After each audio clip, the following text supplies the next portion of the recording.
رضا صاحب، آپ کے کیا ریمارکس ہیں اس رپورٹ کو لے کر؟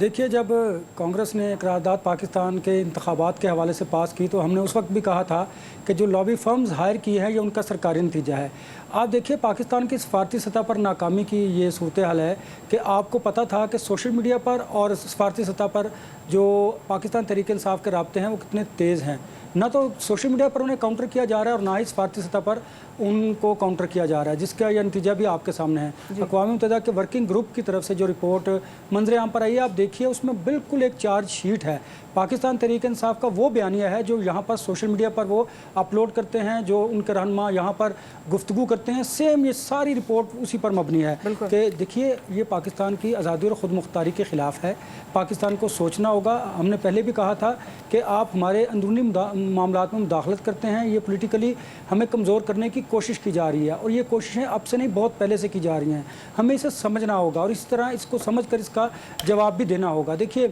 اگر پاکستان تحریک انصاف پاکستان کے خلاف، پاکستانی ریاست کے خلاف، حکومت کے خلاف وہاں پر کام کر رہی ہے تو پاکستان کو جو حکومت تھی، جو ریاست تھی، اس کو سوچنا ہوگا، اور اس کو نہ صرف سوچنا ہوگا بلکہ اس کو کاؤنٹر کرنے کی بھی ضرورت ہے۔ اگروائز آپ کاؤنٹر نہیں کریں گے تو پھر اس طرح جو بیانیہ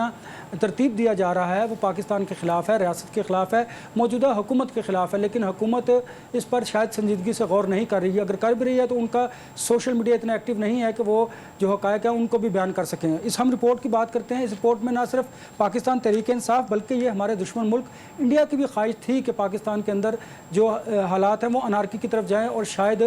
ہم خانہ جنگی کی طرف جائیں، کیونکہ انہیں پتہ ہے کہ پاکستان ایک ایٹمی پار ہے اور زیادہ نقصان اگر خدا نخواستہ جنگ ہوتی ہے، دونوں ممالک کو پتہ ہے کہ جنگ نہیں ہوگی، لہٰذا اب معاشی جنگ ہے۔ معاشی جنگ میں پاکستان کو ناکامی کا سامنا کرنا پڑ رہا ہے۔ انفارچونیٹلی وہ بیرونی مداخلت بھی ہے اور اندرونی حالات بھی ہمارے ایسے ہیں، ان کو بھی ہمیں اپنے ہاؤس کو بھی ان آرڈر کرنے کی ضرورت ہے۔ جہاں تک یہ رپورٹ کی بات ہے، اس رپورٹ پر پاکستان تحریک انصاف کے لوگ جو ہے رہنما، وہ پہلے سے یہ کہتے تھے، رؤف حسن صاحب سے ہماری بات ہوتی تھی، انہوں نے کہا کہ ہم نے بہت اچھے طریقے سے اپنا کیس جو ہے وہ انٹرنیشنلی پلیڈ کیا ہے اور آپ کو اس کے اثرات بھی نظر آئیں گے۔ ہمیں وہ اثرات اب نظر آنا شروع ہو گئے ہیں، لہٰذا اب حکومت کو، ریاست کو یہ سوچنا ہوگا کہ ہمیں اس بیانیے کو کاؤنٹر کرنے کے لیے کوئی حکمت عملی ترتیب دینی پڑے گی، مرتب کرنی پڑے گی۔ ادروائز آپ ہمارے سفارتی عملے کو دیکھ لیجیے، جو ہمارا سفارتی عملہ ہے وہ پاکستان تو چھوڑ دیجیے، اس بیانیے کو کیا آگے لے کے چلے گا، وہ بھی پولیٹیسائز ہوا ہے، وہاں پر بھی بڑی پولرائزیشن ہے۔ وہ تو کشمیر کے مسئلے پر بھی بات نہیں کر سکتے، وہاں پر بھی انڈیا نے بڑی اربوں ڈالر جو ہے انویسٹمنٹ کی ہوئی ہے، اور پاکستان کا کوئی بھی کیس وہ اگر باہر اگر ڈسکس ہوتا ہے تو اس میں میں سمجھتا ہوں ہماری سفارتی نہ صرف سفارتی ناکامی ہوتی ہے، اس سے پاکستان کے اندرونی حالات کو بھی بڑا دھچکا لگتا ہے۔ اس لیے اس کو ریاست کو بھی اور حکومت کو بھی سنجیدگی سے لینا چاہیے۔